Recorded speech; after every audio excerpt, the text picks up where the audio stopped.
여러분들 마음에 무엇으로 즐거워 하십니까? 요즘에요. 그 우리가 이렇게 하나님 전에 나와서 새벽 제단을 쌓고 하나님을 의지하면서 그 언약의 여정을 걸어가는데 우리가 즐거워서 하는 거죠. 마음의 기쁨으로, 즐거움으로, 감사함으로 하는데 음, 우리의 옛 즐기던 그 모든 것들을 다 그 죄와 허물 가운데 같이 묻어두고 우리의 즐거움을 하나님께 쫓고 그리고 그 복음 안에서 찾고 그렇게 정말 기쁜 마음으로 우리는 이 자리에 저와 여러분 나와 있는 줄 압니다. 근데 저는 그렇지 않은 것 같아요. 마음속에 크게 즐겁다, 기쁘다. 이게 시간이 지나면 지날수록 복음을 가지고 있으면서 참 이게 답이 되고 여기 끝내고 힘을 얻어야 되는데 힘이 좀 빠지는 것 같아요. 그래서 왜 그럴까라는 생각을 했어요. 내가 감사함을 놓치고 있는 것 같아요. 감사함. 하나님의 자녀가 하나님으로부터 복음 안에서 오는 그런 감사, 참 감사를 놓치는 순간 사단이 밥이 되는 것 같아요.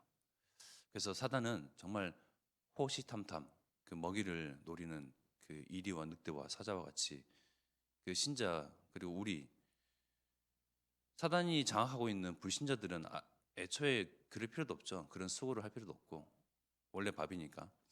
그래서 하나님의 자녀인 우리들을 그 언약의 여정을 어떻게든지 뒤처지게 만들고 가나안 땅 입성하기 이전에 광야 길에서 뒤처져 있는 처져 있는 그러니까 불만과 불만 속에서 터벅터벅 그냥 쫓아가는 그런 사람들을 하나하나 이렇게 제거됐잖아요. 마찬가지인 것 같아요. 영적으로도.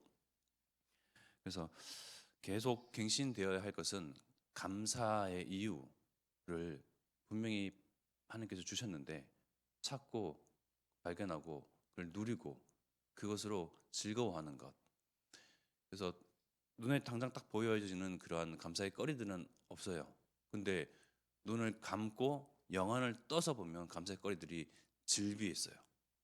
그것을 캐내고 그것을 발견하고 그것을 누리는 것이 우리의 참 본분인 줄 압니다.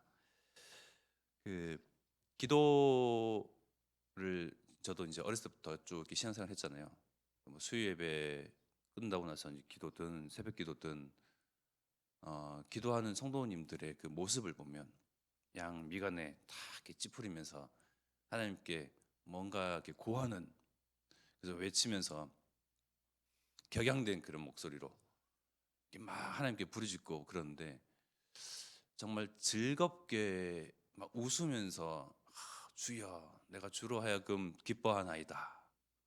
잠잠히 주를 기억하며 생각하며 묵상하며 하나님을 하여금 내 마음이 평온하나이다 하면서 뭔가 평온하고 인자한 모습으로 기도하는 그런 성도들의 모습을 거의 본 적이 없는 것 같아요. 주여 주시옵소서 뭐 이러면서 말씀 구절을 이렇게 막 암송하면서 그러니까 나의 목소리를 크게 해야 하나님이 그 목소리에 닿을 듯한 근데 우리 말씀에서 보면 시편에 너희 의인들아 여호와를 즐거워하라 찬송은 정직한 자들이 마땅히 할 버릇다. 그리고요 악기 수금으로 열줄 비파로 감사하고 하나님으로 즐거워하고 감사하고 3절에 심지어 또 새 노래로 그를 노래하며 즐거운 소리로 즐겁고 감사하고 즐거운 소리로 하나님 앞에 나와서 하나님께 찬양하고 기도하는 그 모습 그 모든 형태와 그 모든 예배들이 그런 마음으로 그래 그것이 정말 하나님을 아는 것이 아닐까 늘 하나님께 주시옵소서 나는 모자랍니다 이렇게 해주시옵소서 나는 부족합나이다 항상 뭔가를 강하게 요구하거나 항상 뭔가를 나의 그 부족한 모습을 강하게 어필하거나 둘 중에 하나더라고요 양 미간에 인상을 쓰면서 오늘 이 새벽 제단은 정말 하나님을 하여금 즐거워하고 즐거운 소리를 내면서 기뻐하고 이렇게 미소를 띠면서 감사함을 하나하나 되새겨가면서 찾아가면서 이렇게 하나님을 만나는 시간이 됐으면 좋겠습니다. 이게 잘 안 되잖아요. 주여, 주님, 마치 이제 하나님 안 믿고 있는 것처럼 하나님이 내 목소리를 안 들으신 것처럼 내가 목소리를 나지 아니하는 그러한 장애를 가질지라도 하나님은 우리의 마음, 우리의 중심을 아시사 우리를 정말 하늘에서 인생들을 굽어 살피시사 왜 하나님께서 그 우리의 마음과 육신 모든 것을 지으셨으니까요. 우리 주인은 하나님이신데 우리의 그 중심의 기도를 기뻐 받으세요. 그렇기 때문에 크게 간절하면 좋고 또 심령이 가난하면 좋은데 막 이제 뭔가를 캐내야 되듯이 하나님과 씨름하듯이 그냥 어렵게 그렇게 신앙생활하는 것이 아니고 정말 기쁨으로 즐거움으로 감사함으로 하나님 만나는 시간 됐으면 좋겠습니다. 우리가 하나님을 잠잠히 기억하고 하나님을 잠잠히 하나님의 말씀을 떠올리면서 묵상할 때에 주신 여러 가지 지혜와 하나님의 그 인자하심과 긍휼을 베푸심과 또 복음 안에서 나를 미리 예정하시고 선택하시고 택정하셔서 하나님의 그 치밀하고 세밀한 계획과 시간표 속에서 내가 옛 과거 모든 것이 그 안에서 해석이 되어지고 그 만남 그때의 그 사건 하필이면 이 부모 모든 것이 하나님이 나를 향한 그 계획들이 있었음을 언약 안에서 복음 안에서 해석이 되어져요. 그죠? 복음을 모르고 언약을 모르면 계속 원망의 세상, 원망적인 부모, 원망적인 스스로 자신을 한탄하며 자책하면서 그 살아가는 우리 인생들을 보는데 그들 가운데서 우리는 정말 이 복음으로 모든 것이 해석 가능한 복음의 시선에서 모든 것이 하나님 그 계획임을 알 수 있는 그러한 정말 영적인 사람을 우리에게 축복을 하셨어요.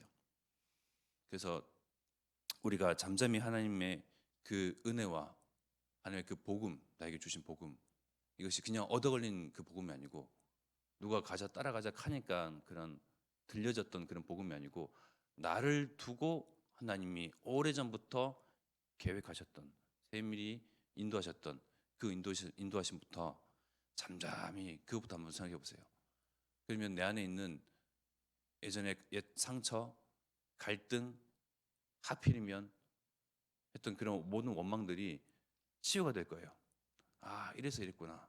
하나님께서 우리를 증인 세우시기 위해서 이 시대에 우리 어제 수요 예배 때 이제 주권사님이 그랬잖아요. 복음이 희미해져간 그 시대에 희미해져간 시대에 정말 오직 복음에 오직 증인으로 우리를 세워가셨는데 나를 내 인생을 그 언약 여정 가운데 세워가시는데 아 이래서 이랬구나 저래서 저랬구나 이렇게 잠잠히 하나님의 계획들을 묵상만 해도 치유가 일어나요. 그래서 우리가 지금 만나고 있는 만남 대면하고 있는 그 사람들 늘 불평과 불만과 원망에 꺼리었던 그 모든 것들이 감사로 회복되어지는 것은 내 이 마음과 중심 가운데 그 하나님의 시선, 그 하나님의 계획으로 바라보는 그 한 전환점 그걸 통해서 갱신이 가능해요. 갱신이라는 게 어려운 것이 아니고 힘들고 노력해야 되는 것이 아니고 하나님의 계획을 바라보면서 사람을 바라보고 하나님의 언약을 생각하면서 지금의 이 문제를 바라보고 하나님의 그 절대 목표 나를 통하여 내 인생을 통하여서 우리 교회를 통해서 이루고자 하는 것을 바라보면서 지금의 이 사단을 쳐다보면 일어난 사단들 도무지 내 힘으로 우리의 어떠한 능력으로 헤쳐나갈 수 없었던 그 모든 것이 아 하나님이 이러한 계획과 이러한 시간표 속에서 이러한 절대 목표를 이루시기 위해서 언약을 이루시기 위해서 허락하셨구나. 그 절대 주권을 정말 참 인정하는 그러한 저와 여러분이 되기를 기도합니다. 그래서 우리가 갱신이 어려운 것이 아니고 정말 그 하나님의 시선, 하나님의 절대 계획 안에서의 그 시선, 그것으로 모든 것을 해석하고 분석하고 그 가운데서 감사함과 기쁨을 찾아내기를 바랍니다. 시편 62편 1절에 우리 다윗 왕이 렘넌트가 하나님을 늘 어떻게 어떤 자세로 어떤 마음으로 대했는지 62편 1절에 보면요. 나의 영혼이 잠잠히 하나님만 바라며 나의 구원이 그에게서 나오는도다.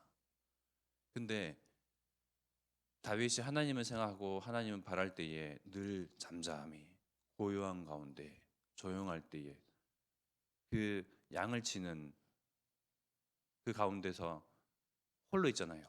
양들과 그 가운데서 다른 생각으로 분산된 것이 아니고 오로지 하나님께 집중되는데 하나님께 집중되면서 잠잠함 속에서 나오는 그 감사와 그 기쁨과 그 즐거운 소리들, 이 성품이 어디서부터 나오느냐? 바로 하나님이 우리를 잠잠히 바라보세요. 하늘에서 인생들을 하나님께서 선택하신 그 백성들을 잠잠히 기억하시고 바라보시는데 스바냐서 3장 17절의 말씀에 나와요. 나의 하나님 여호와가 너의 가운데에 계시니 그는 구원을 베푸실 전능자이시라. 그가 너로 말미암아 기쁨을 이기지 못하시며 너를 잠잠히 사랑하시며 너로 말미암아 즐거이 부르며 기뻐하리라 하리라. 하나님께서도 우리를 향하여 잠잠히 생각하시고 우리로 하여금 기뻐서 즐거워하신대요. 우리가 하나님으로 하여금 기뻐 즐거워 찬송하고 찬양하고 그를 잠잠히 기억하는 것이 아니고 하나님이 먼저 우리를 그렇게 하셨어요. 참 우리는 하나님 닮은 사람들이죠. 우리를 하나님의 그 주신 언약, 복음, 그 절대 계획, 절대 목표, 그 절대 목표를 이루는 절대 방법까지 우리에게 알려주시고 그 은혜 가운데서 나라는 참 존재와 이 세상 살아갈 이유와 참 가치를 발견하면서 그를 잠잠히 바라면서 그 은혜를 구하면서 생각하면서 감사하는데 하나님이 우리를 먼저 그러셨을 때요. 한 사람 한 사람 잠잠히 바라보시고 기억하시고 그로 인해서 기쁨을 주체 못하시고 즐거운 소리를 내시면서 이 하나님의 그런 은혜와 참 사랑을 정말 아는 저와 여러분들 되기를 바랍니다. 그래서 세상은 홀로가 아니에요. 홀로라고 생각하고 때로는 세상 가운데서 나 혼자다라고 그 외로움에 직면하잖아요. 하나님이 우리와 함께 하시고 하나님이 우리와 함께 하신다 그 증거 임마누엘 하나님이 우리와 함께 하시겠다 하는 그 언약을 이미 성취하셨잖아요. 이제 우선 예수 그리스도를 통해서 그 예수 그리스도의 피가 우리에게 이미 발려져 있고 그를 통해서 사단과 흑암 권세, 지옥 권세, 저주, 운명 사주팔자는 그 피를 보고 담을 넘고 지나가요. 그래서 저와 여러분들은 그 권세와 신분을 가진 자들이에요. 이 새벽에 하나님을 잠잠히 기억하면서 웃음을 띠면서 기도하고 또 우리가 언약을 붙잡고 기도할 것은 오늘 또 새로운 언약의 여정, 새 날을 주심을 감사드립니다. 하나님께서 그 언약을 성취하시는데 성실히 하나님께서 온 우주 만물을 다스리시고 지금도 운행하시고 계신 것처럼 우리 또한 성실히 하나님의 그 언약을 붙잡고 기도하며 그 언약의 여정을 걷기를 바랍니다. 우리에게 정말 성령 충만한 은혜를 주시옵소서. 111 운동을 통해서 정말 호남 세계 후대 복음화 이루어지게 하시며 여기보다 그 선교원 RSS 티시켓을 통해서 시대장이 다른 문제가 아니고 하나님 떠난 그 영적 문제 그래서 바르게 보고 진단할 수 있는 정말 여덟째 렘넌트가 그리고 차세대 전도운동이 여기서부터 그 일꾼들이 세워지게 없어서 전도자 유건수 목사님과 담임 목사님에게 성령 충만을 어렵게 달라고 이 시간 합심하여 기도드리겠습니다.